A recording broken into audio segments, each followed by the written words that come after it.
Good afternoon, everyone. I want to thank you all, the members of the media, for coming out this afternoon. Joining me this afternoon at the podium is Mr. Stuart Green, owner of Braymiller Market, Buffalo Common Council Majority Leader and Ellicott District Councilwoman Leah Halton-Pope, Fillmore District Council Member Mitch Nowakowski, as well as Senior Directors of the Buffalo Urban Renewal Agency, Scott Billman and Hope Watkins. And so thank you again for coming out. Today I have the responsibility to share the unfortunate news of the impending closure of Braymiller Markets located in downtown Buffalo at 201 Ellicott Street. The closure will take place in the next week to 10 days. Braymiller Market has been a valued part and partner of the downtown community for the past 3 years, providing resources to the residents and workers of the Central Business District and the surrounding neighborhoods. I think we all know the story of Braymiller Market here at 201 Ellicott, a plan that was put in place pre-pandemic, construction taking place as we entered into the pandemic, opening shortly thereafter. And the closing of this market is a direct result of the unprecedented challenges brought about by the COVID-19 pandemic. With an estimated 30,000 fewer people in downtown Buffalo on a daily basis, a shift to remote work, extended business closures, the economic and foot traffic conditions required to sustain the market were severely impacted. This is not unique to the city of Buffalo, but reflects a nationwide trend where small businesses, particularly in urban centers, are struggling to adapt to shifting economic and social conditions. Despite significant efforts by Mr. Green, including personal financial investments, public and private partnerships, the post-COVID-19 environment simply made survival untenable. As we all know, at one point there was a loan extended to Braymiller Market and Mr. Green, along with investment from Paul Simonelli as well.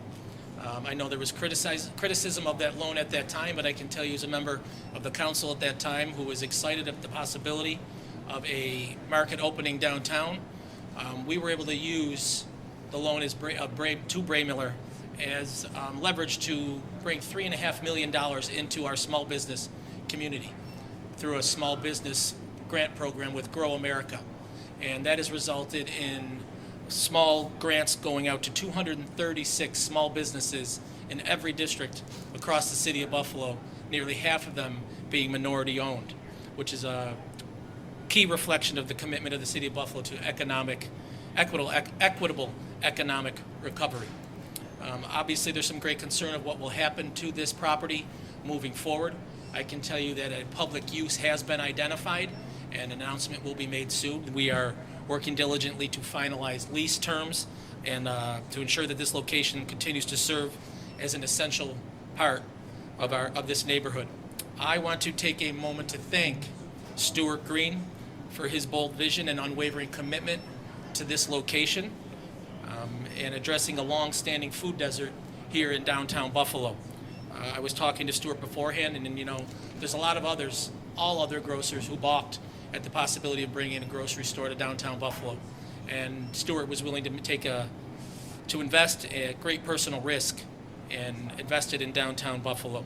His leadership and partnership have been invaluable to the residents of the East and West Buffalo and the downtown community. We are deeply grateful for the investment made by Braymiller Market, Paul Simonelli, Evans Bank, and all the partners who believed in the importance of this location and this store being here in downtown Buffalo. Again, this was a collective effort to ensure that there were resources and food options for people in downtown Buffalo. And if you look around other cities of our size, they do not have grocery stores in their downtown core. But again, it's something we'll continue to fight for. So with that, again, I want to thank Stuart Green for his commitment to this project and welcome him to the podium at this time.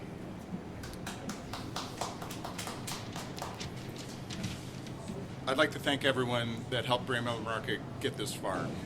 We've done our best to provide this amenity to downtown and the surrounding areas. When we began this project, we thought we had the timing right with the growth of the Central Business District. Due to things beyond our control, the business climate changed. As this neighborhood develops, the critical mass needed to support a grocery store will become apparent. Braymiller Market will continue to support the City of Buffalo and our community partners as always, from our other store. I will miss our valued employees and customers, and thank you all for your support. Thank you, Stuart. At this time, I'd like to welcome to the podium Buffalo Common Council Majority Leader and Ellicott District Councilwoman Leah Halton Pope. Good afternoon. I'll be honest with you all, this isn't a great day for me. It's not a great day for my constituents. It's not a great day for the neighbors next door, one of which just left out of here from shopping. So I'll be honest with you, I'm pissed that this is where we are. However, this is what happens when a pandemic hits and the economic impact. This is how we see it play out in the long run. And so I do want to thank you for making an effort, Mr. Green. I was not here to vote on how this money was spent in the first place. I was not here to leverage the loan amount that was given to Braymiller, but I did see the benefits that did happen in other parts of the city because of that leverage. However, that doesn't address the need for having more than one grocery store in my district. This was one of two. And to see my constituents walk out of here with groceries knowing that next week and they live next door, they won't be able to walk is a problem for me. I'm also concerned about what happens to those workers that are here in the holiday season while they're trying to take care of their own families. I'm concerned about that. And so it's important for us, our small businesses are vital to the health and well-being of any city, every neighborhood, every community. And supporting them is something that the onus is on all of us who live down here. Being supportive of these grocery stores, whatever businesses that we have, to make sure that they do thrive. My question is, whatever happens next, I'm hoping that it includes continuing to make sure that there's access to healthy food options, that there are employment opportunities for individuals, and that our city as a whole, especially downtown, especially when we have people who are living in affordable housing, have access to fresh fruits and vegetables and all of the quality things that they need in a pinch right next door. What are we going to do for that next? So I'm a little bit concerned. This is a sad day for me as the Ellicott District Council member. It's a sad day for the Ellicott District, and it's a really sad day for these constituents who will be without in the upcoming days, weeks, and months ahead. Thank you. Now welcome to the podium Fillmore District Council Member Mitch Nowakowski. Thank you, Mayor, and thank you, Stuart, for really trying to stick it out here in the Central Business District in downtown Buffalo. And I already let my team know I'm going to let it rip, because we need to talk a lot of truth of why we're here. We are not here due to Stuart. We are here because of the pandemic that hit all of our communities and the hemorrhage of over 30,000 office workers that came to downtown Buffalo, providing sales tax and revenue to businesses all over the city. And this became a punching bag in the previous council of why to give Braymiller money. Now, I'm going to say a funny story, but it's true. The original vote that to give Braymiller money failed in the Common Council. And I'm quoted in Mr. Shoemaker's article that says the mayor of Buffalo at that time didn't do enough to get council members to vote for this or make enough sense of why we should support this. I get a call from then an administrative assistant that told me that the mayor would like to see me. He pulls out the article and says, "You state that I did not do enough to get this passed through the council," and I didn't. So at that time, the council members were able to broker a deal to get Braymiller the money that they needed to keep them operating and to keep workers here in downtown Buffalo, and then leverage $400,000 for each councilmatic district to deliver to their businesses. Every single dollar in my district has been dispensed. Some districts not. So I refuse to allow Braymiller to be a punching bag of downtown versus neighborhoods. The Central Business District has hemorrhaged people, but also 14% of the assessments have went down. They're paying 14% less in taxes. You know who makes that up? Neighborhoods have to make up that difference. So a strong, vital downtown urban core might be separated between Ellicott and Fillmore districts, but it benefits the entire city as a whole. The revenue that is generated here delivers services to Kensington Bailey, to the west side, to the Fillmore district, to everywhere in between.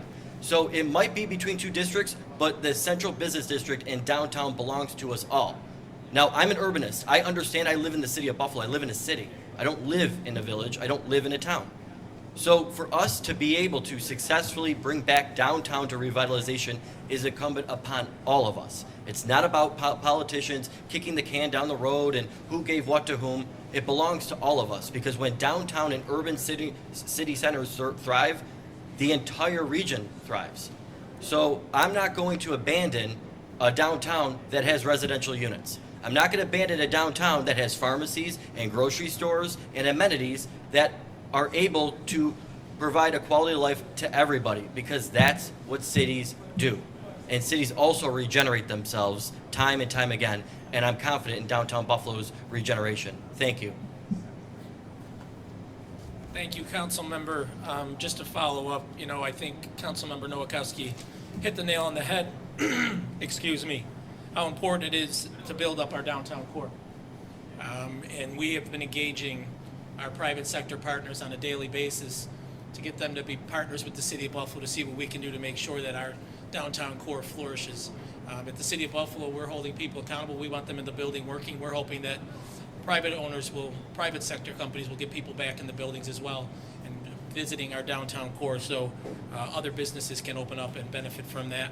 And again, I want to thank Stuart for being the first one through the door trying to make sure that happens, and there was a grocery store here in downtown Buffalo, and I commend him for his efforts on that. So with that being said, if there's any questions, we'll take questions now. What happens now in terms of a grocery for downtown? Is the idea dead? Does this prove that it can't work? No, I don't. I think, as everyone's mentioned up here speaking, it's a victim of circumstances, right? And the pandemic that hit, it's a terrible timing for Mr. Green and for Braymiller Markets, for the City of Buffalo.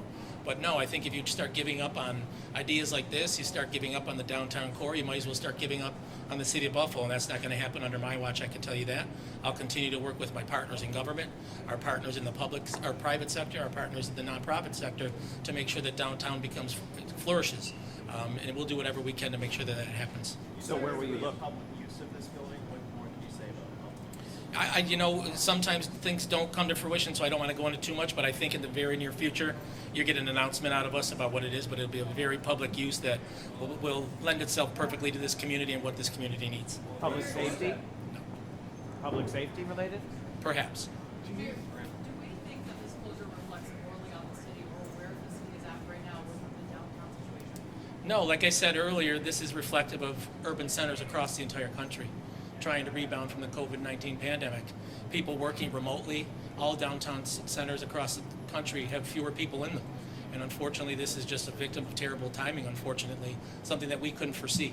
No one, when we were going through conversations with Braymillers and Mr. Green about opening up in downtown Buffalo, and he was ready to take a chance on downtown Buffalo, no one could foresee a pandemic coming on the horizon. So unfortunately, I said it's a perfect storm of circumstances that have led to this. It's nothing that Mr. Green did, nothing the employees did here. Mr. Green and the loan he received, he's met every benchmark that was required of those loans and exceeded a number of them, quite frankly. And so I commend him for the efforts he's put in here.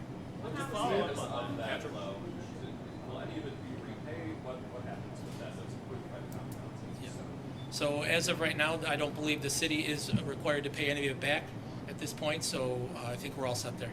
Do you think it was a mistake now? What?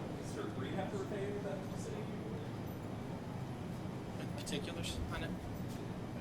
Yeah. Scott? You want to talk to particulars on that? Sure. Scott Billman, Senior Director, Urban Renewal Agency. And the question? Yeah. What happened to this loan that was approved by the Common Council? Will Mr. Green have to repay any of it to you? What exactly is the status of the loan? So the status of the loan is that we have currently not called it into default. The main purpose of the loan was to allow the HUD funding to flow to the market for assistance.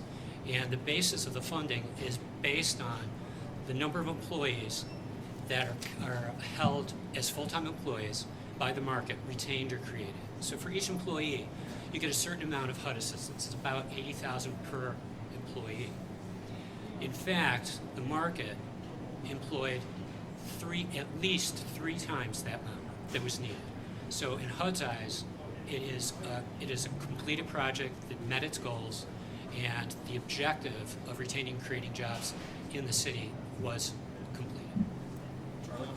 Just go back to Under the terms of the loan, however, this store has to remain open for 2 years, and if it's closing next week, that's way before the 2 years. Again, there was two conditions. One, to satisfy the HUD requirements, which are good. The additional year that's in those agreements has not currently been called as a default on the market. Will you call it? As of now, we have not called it. Do you plan to call it? There is no plan at this time. Why? Why not? Well, I wouldn't plan to call it, because if you look at this store and the people behind us working, that $500,000 kept these people working, kept putting food at their tables, kept roofs over their head. So I don't see why we would call it back when Mr. Green not only met the requirements of the loan, but exceeded those thresholds by nearly 3.5 times that threshold.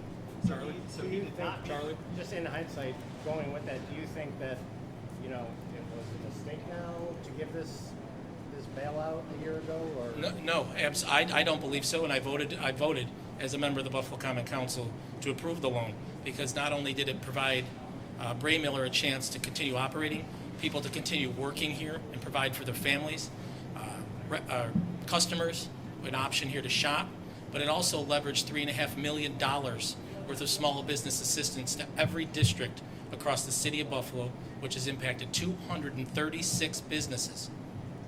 So couldn't you have used that money? Couldn't you have used that money anyway, even without the leverage? I mean, the leverage, you had that money available that you could have spent on those businesses and more businesses.